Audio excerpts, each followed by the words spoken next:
Bonsoir à tous, c'est parti pour la ronde 11 du championnat du monde 2024 qui oppose Gukesh Domarajou à Dingliren. On est à la ronde 11. Pour l'instant, il a été parfaite 5 à 5. Il y a eu une victoire pour chacun et tout le reste était nul. Cette fois-ci, Gukesh a les blancs. Il a le choix de partir sur plus ou moins ce qu'il veut. Il a D4, E4. On l'a vu aussi jouer sur cavalier F3. Mais il va jouer ici cavalier F3. Donc il refait sa rétie. L'idée est assez simple de la rétie. Ils veulent développer un cavalier tout en contrôlant la case centrale E5. Donc empêcher les noirs d'y mettre un pion. Et Ding a ici plusieurs choix. On a cavalier F6 qui est possible. C5 jouable, E6 jouable, il y a plein de coups, tout est plus ou moins jouable, mais le coup principal et le coup de la partie c'est D5, pour contrôler le centre avec un pion, il empêche peut-être la poussée E4, la poussée C4 aussi est un peu moins facile à jouer, il faut savoir ce qu'on fait. Ici, il prend le centre, l'idée c'est qu'il crée déjà un déséquilibre, le cavalier est sorti seulement contre un pion, donc les noirs ont un contrôle central, tandis que les blancs ont des pièces développées, donc c'est très logique. Et Gukesh, on a vu jouer G3, Est indienne avec l'idée de jouer fou G2, petit roc et ensuite prendre le centre peut-être avec D4 C4 comme on l'avait vu dans une partie précédente. Mais ici il va opter pour le Gambit-Réti, donc c'est le Gambit principal issu de cette position. Il y a le Gambit Tennyson qui avec E4, on a des positions qui mènent vers l'ICBM, l'Intercontinental Ballistic Missile. Et du coup, C4, c'est le Gambit-Réti, donc c'est une approche plus logique que E4, parce que si jamais on joue E4, il y aurait simplement prise et le cavalier serait attaqué, et du coup on est obligé de perdre un tempo et on va pas réussir à récupérer notre matériel, mais du coup C4 est l'option la plus jouée, à niveau de maître, derrière évidemment G3 qui est l'Est indienne.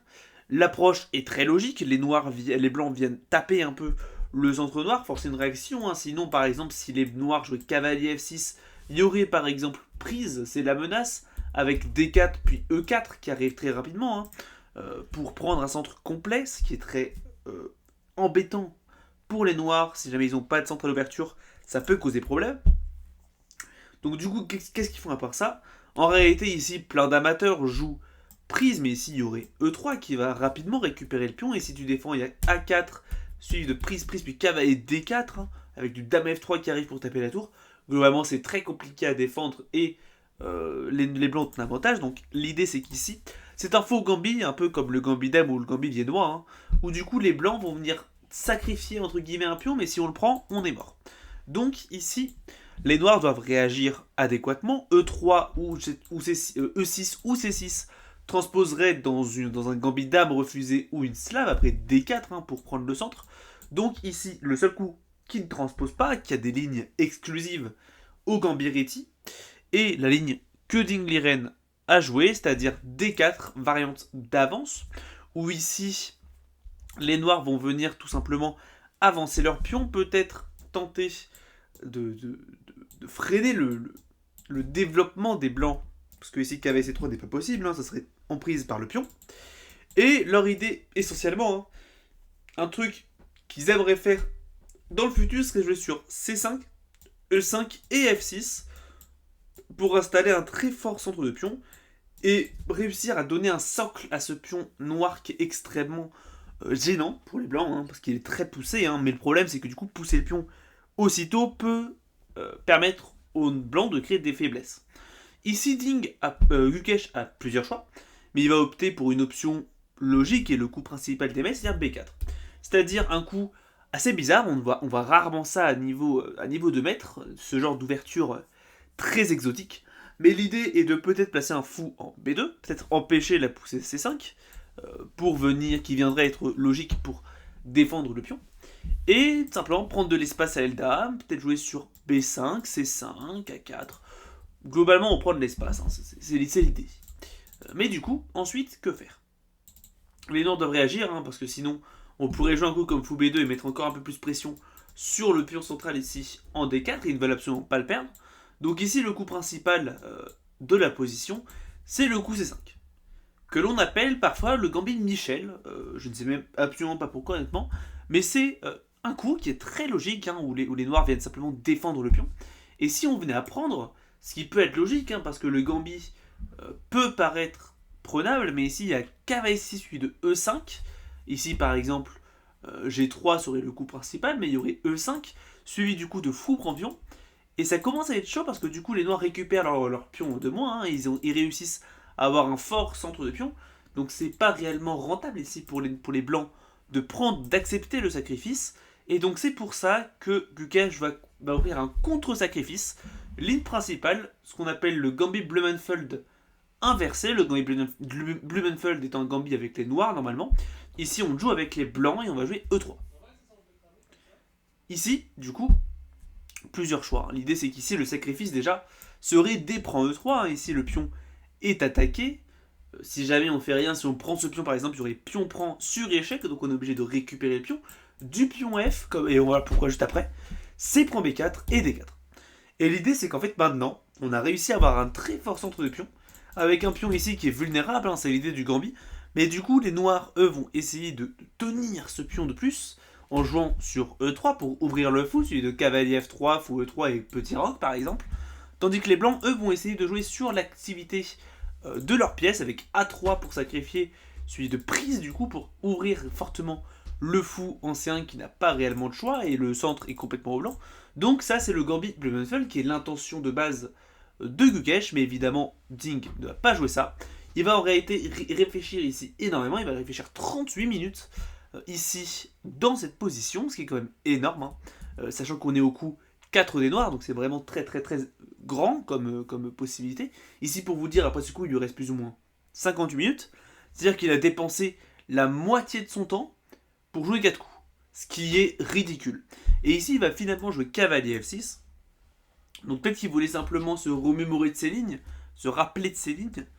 L'idée c'est qu'on va essayer de simplement refuser le Gambit, hein. On va, au lieu d'accepter d'avoir un pion de plus, mais d'avoir un gros désavantage de développement, on va simplement accepter de ne pas gagner le pion, mais on va avoir un développement exemplaire. Et ici, prendre ne serait toujours pas bon, hein. Il y aurait simplement C6 comme on l'a vu, hein. Le problème reste le même avec E5 qui arrive, puis fou prend C5.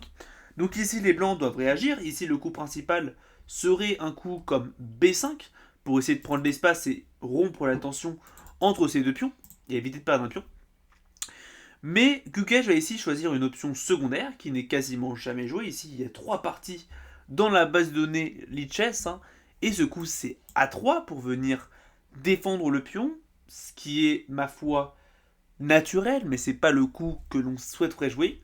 Ici, le coup principal ici, c'est cavalier C6, joué dans toutes les parties, avec l'idée qu'ensuite on va jouer sur B5, cavalier A5, puis D3, hein, où on va essayer ensuite de jouer sur quelque chose, on va jouer sur G3, fou G2, pour mettre le fou sur une diagonale qui n'est pas obstruée, hein, c'est globalement logique. Et par exemple ici, une ligne exemplaire ferait prise, puis B6 avec une position globalement égale. Ding va nous surprendre. Ici, il va réfléchir 18 minutes après A3 pour finalement jouer fou G4, qui est une option naturelle mais pas très précise, hein. Ici, c'est la nouveauté de la partie, hein. L'idée, c'est qu'il veut le développer sans fou, il veut clouer le cavalier. Mais le problème, c'est qu'en fait, on ne cause aucun problème à la structure de l'Eldam. Ça veut dire que les blancs nous ont laissé consolider, mais on ne consolide pas. Parce que du coup, le fou est un peu mal placé ici, bizarrement. Il est un peu mal placé, on va le voir juste après, hein, dans la partie. Mais je pense que l'idée de Ding, c'est surtout en fait de permettre à son cavalier de peut-être venir en D7 sans bloquer le fou. Donc garder de la flexibilité avec le cavalier, donc c'est un coup naturel, mais il n'est pas forcément très précis. Et Gukesh va instantanément jouer E prend D, puis H3, donc je ne sais pas s'il avait préparé cette ligne, ou si jamais c'était une ligne qui lui paraissait intéressante et il a joué tempo pour intimider Ding, mais globalement c'est le meilleur coup. L'idée c'est que les blancs viennent taper du coup sur le nouveau fou qui est vulnérable, ici il est trop avancé, donc ça permet aux blancs de réussir, notamment vous voyez à se créer aussi une majorité, d'avoir du temps de plus pour se développer, et ça peut permettre à Gukesh d'avoir un avantage, peut-être de développement ou peu importe. Ici, fou H5 qui serait le coup logique en général pour garder les clouages ne serait pas très intéressant à cause de G4 et de fou G2. Et ok, les blancs ont un roi qui est maintenant un peu affaibli après le petit roc, parce que du coup les pions devant le roi sont poussés, mais déjà ils ont un flanquetto, ce qui permet de bien sécuriser le roi, mais bizarrement les noirs ne peuvent pas attaquer. Ils n'ont pas assez de pièces pour ça en fait. Donc c'est risqué comme approche, mais ça marche et je pense que Ding avait peut-être peur de ça. Il y a fou G2, petit roc qui arrive pour peut-être taper en plus sur le pion centralisé. Il y a peut-être tour 1 qui arrive pour neutraliser le pion E. Globalement, c'est compliqué à jouer quand même. C'est compliqué à jouer pour les noirs. Donc à la place, Ding va réfléchir un petit peu. Il va finalement jouer fou prend cavalier pour simplement éviter à Gukesh de gagner du temps comme ça. Et après, dame prend fou, attaque le pion ici en B7. Il y a dame C7.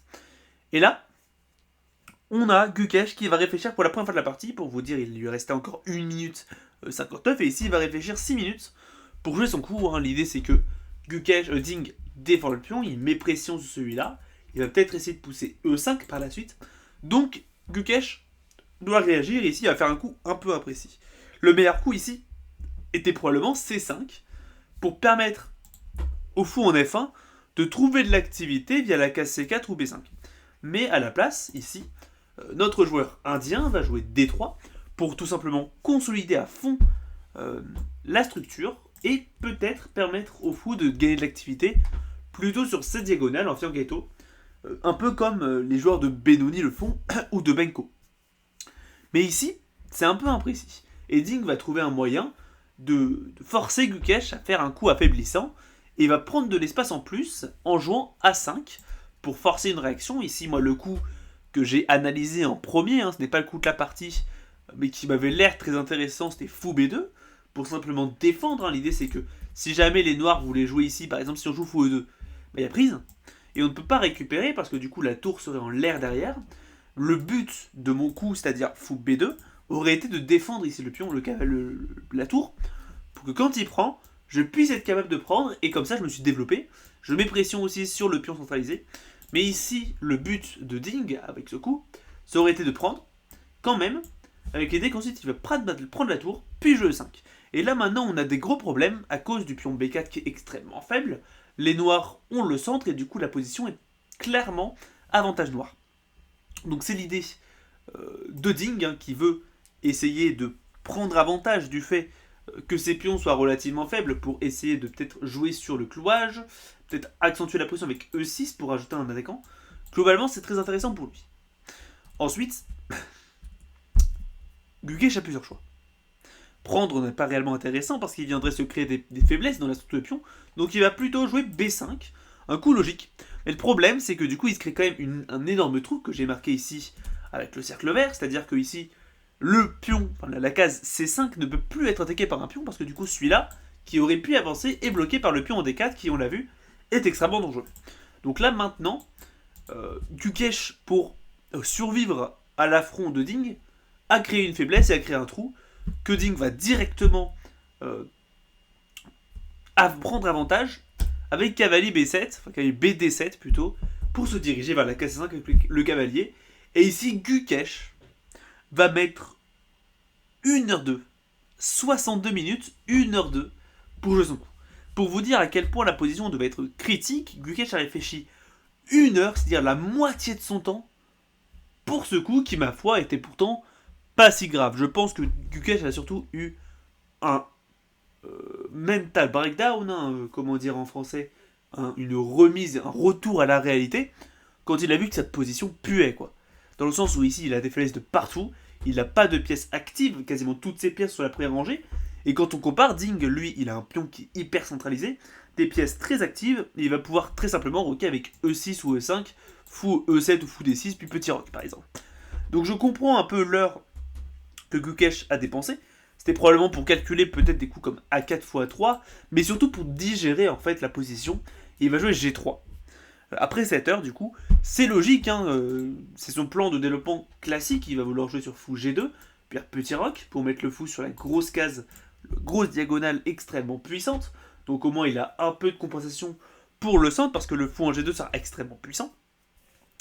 KC5 joué par Ding, très logique, fou G2, et ici pour moi, une approche plus logique aurait été E5, petit roc, puis fou D6, pour jouer simplement sur le petit roc, mais Ding va jouer autre chose, et il va jouer cavalier FD7, une approche plus osée, plus olée, j'ai envie de dire, où il va essayer de venir jouer cavalier E5 pour taper sur le pion et taper sur la dame. C'est intéressant, mais pour moi, on se complique un peu la vie pour rien. Mais bon, c'est un champion du monde, donc c'est logique qu'il essaye de trouver des complications dans la position. Ici, petit roc joué par Gukesh, cavalier E5 et dame F4. L'idée, c'est que c'est le seul coup qui permet de survivre. On attaque le pion en D4 et on cloue le cavalier. Comme ça, il ne peut jamais prendre, parce que la dame serait en l'air derrière. Donc, ça peut poser problème ici pour Ding, qui doit dépenser au moins 2 tempos pour régler ses problèmes. C'est-à-dire qu'il doit dépenser un premier tempo pour défendre le pion en D4. Et il doit dépenser un deuxième tempo pour, du coup, se déclouer et renouveler la menace sur le pion D3. Je pense que ça ne marche pas vraiment, parce que du coup, ok, on attaque et on défend, mais là, il y a dame E4, qui permet de prendre contrôle de la grande diagonale, et il y a peut-être la case D5 qui permet aussi de se libérer. Donc c'est pas très intéressant. À la place, Ding va garder le contrôle des cases et il va jouer tour D8. On voit que ici la dame manque un peu de cases, hein. Le cavalier E5 contrôlant la case. Tour D1, je vais pas que cache, un coup un peu passif. L'ordinateur dit plutôt cavalier D2, suivi de tour B1. Ici, d'autres approches sont possibles, hein. J'ai mis des lignes dans mon étude, mais globalement, c'est pas la partie, c'est extrêmement poussé, c'est une ligne d'ordinateur, donc c'est pas réellement intéressant. Hein. Pour vous dire, avec D2, si tu prends ce qui est possible, hein, on voit que ici, c'est attaqué. Bah, l'idée, c'est que tu perds le contrôle de la case E4, et ça permet dame E4 suivi de B6, hein, avec l'idée que tu paries mon propre, parce que du coup, il y a le cavalier qui est en l'air, comme on verra plus tard. Et la position est assez complexe, hein, il y a dame B1 qui arrive. Globalement, c'est complexe. Mais l'ordinateur dit que c'est égal, donc bon, voilà. Mais c'est l'ordinateur. Gukesh, lui, va opter pour tour D1. Ce qui est, ma foi, très logique. La tour vient défendre un peu plus le pion en D3. Et ça permet de tout simplement tout bétonner. Il a des gros problèmes de développement. Mais au moins, c'est solide. Ici, je pense que c'est pas très étonnant de dire que Ding a une position supérieure. Mais Gukesh essaye de survivre. Il essaye de consolider sa position. Et Ding, lui, a champ libre, hein, pour choisir ce qu'il veut faire. Ici, le meilleur coup, c'était E6. Pour très rapidement jouer sur dame D6 pour défendre le pion. Et ensuite renouveler la menace, du coup, parce que la dame ne serait plus clouée. Hein. Enfin, le cavalier ne serait plus cloué, la dame serait défendue par la tour et le fou. Mais à la place, notre joueur chinois va plutôt décider de mettre le fou en fianchetto, en G6, qui est un peu médiocre, parce que, ok, le fou est actif, mais il aura peut-être un peu de mal à s'exprimer sur tes diagonales. Ici, Gukesh va jouer A4, coup très logique, pour permettre au fou de venir en A3, pour taper sur le cavalier, voire même peut-être permettre à la tour de venir en A3 pour défendre ici le pion. Globalement, c'est intéressant. Et ici, H5. Une idée extrêmement intéressante. Par exemple, si ici, moi, je continue mon plan avec fou A3, fou H5 est extrêmement dangereux, parce que ici, il y a la dame qui est en l'air, et du coup, il faudrait jouer B6 ici. Mais ça mène à des positions très bizarres. Donc ici, Gukesh va directement jouer B6 pour taper la dame. L'idée, c'est que la menace, du coup, c'est fou H6, donc on doit jouer activement et taper la dame. Ici, tu ne peux pas récupérer, parce qu'il y aurait simplement dame prend cavalier, la dame ne défend plus le cavalier, et on gagne une pièce. Donc ici, après B6, les noirs doivent choisir où mettre la dame. B8 est possible, mais Ding choisit plutôt la case D6 pour garder la pression et une dame active. Et fou A3. Donc là, logique, un coup qui résout le problème. Hein. L'idée, c'est que le fou est prêt à s'échanger contre le cavalier C5 qui contrôle la case E4. Donc ça empêche la menace fou H6, qui là, ici, par exemple, si on faisait un coup un peu aléatoire, par exemple cavalier A3, la fou H6 serait très dangereux, même si là, il y a cavalier B6. Mais on va choisir un autre coup, hein, juste tour A2, un coup vraiment débile. Fou H6, et ici, la dame serait enfermée quasiment. Il y a dame H4, hein. Mais c'est clairement compliqué, il y a peut-être fou prend fou, celui de cavalier prend pion. Globalement, la position blanche serait quand même vachement sous pression. Et du coup, fou A3 est le meilleur coup, hein. Pour résoudre les problèmes. Le fou est vraiment très inactif, hein. Comparé au fou noir et surtout au cavalier, il n'a aucune valeur, donc c'est très logique qu'on veuille l'échanger. Et surtout, ce cavalier est extrêmement puissant, il contrôle la case E4 qui permettrait de fuir fou H6. Ding, lui, n'a pas réellement le choix, il va jouer fou H6 quand même pour développer son fou, préparer le roc et taper la dame. Fou prend C5 qui est quasiment forcé, il faut jouer activement dans la position sinon on se fait manger. Dame prend C5, hein. Ici si on prend la dame il y aurait simplement fou prend dame. Et ici le cavalier est en l'air, le fou est en l'air, on va gagner une pièce. Donc on a simplement dame prend fou, puis dame E4, du coup la dame va sur la case fraîchement libérée par le fou qui a pris le cavalier. Cavalier C6, donc ici la batterie dame fou attaquée peut-être ce pion, donc c'est logique qu'on vienne le défendre. Maintenant le pion B6 est peut-être en l'air aussi, donc ça peut permettre des tactiques. Et cavalier A3. Et ici on a une position assez intéressante, hein, où on a des pièces extrêmement actives, des compositions de partout, c'est vraiment extrêmement complexe comme position. Mais du coup, leur dialectique c'est plus ou moins égal, même que les blancs ont un léger avantage maintenant. Et c'est logique parce qu'en fait les noirs, eux, n'ont pas encore roqué, les blancs ont des pièces relativement actives, un cavalier qui va très rapidement venir en B5 ou en C2, la colonne B qui est ouverte pour les tours. Tour D7 joué par Ding, un coin un peu bizarre, hein. Roquet aurait été plus précis. On va le voir plus tard, mais tour D7 va causer problème. Cavalier A3, tour D7 du coup, pour venir, je pense, défendre le pion, il voulait faire ça. Peut-être même après le roc, du coup, doubler peut-être sur la colonne D, hein. J'en sais rien, mais globalement, il voulait surtout défendre le pion, je pense. Cavalier C2, logique, hein. Cavalier B5 poserait peut-être problème après dame prend pion, hein. Logique. Cavalier C2, lui, est différent, hein. Si on prend le pion, qui est la partie d'ailleurs, maintenant la colonne B est ouverte, donc on a tour AB1 par exemple, pour venir taper la dame et mettre un peu pression sur le pion B7. Dame C7, donc il revient simplement en arrière, et tour B5. Et Gukesh a un pion de moins, mais il est extrêmement actif. La tour est extrêmement active, elle tape sur les faiblesses. Il y a tour DB1 qui arrive pour mettre encore un peu de pression sur le pion. Le fou et la dame sont rivés sur ce pion faible. Le cavalier tape aussi sur le centre qui est un peu vulnérable des noirs. Globalement, ils ont quand même un peu de soucis à se faire. Petit rock, je pars Ding, il va bien devoir rocker un moment, sinon il va se rattaquer. Et ici, tour DB1 est le coup de l'ordinateur maintenant, hein, qui est logique pour simplement doubler les tours. Mais Gukesh va, Gukesh, autant pour moi, va à la place opter pour une option un peu différente. Donc je reviens à la position, juste au début, tac. Donc ici, il va opter pour une option un peu différente et je trouve extrêmement marrante, extrêmement esthétique. Et je sais parce que j'ai déjà fait ce genre de manœuvre, notamment dans ma partie contre Nicolas Bala en Coupe de France. Il va jouer cavalier A1.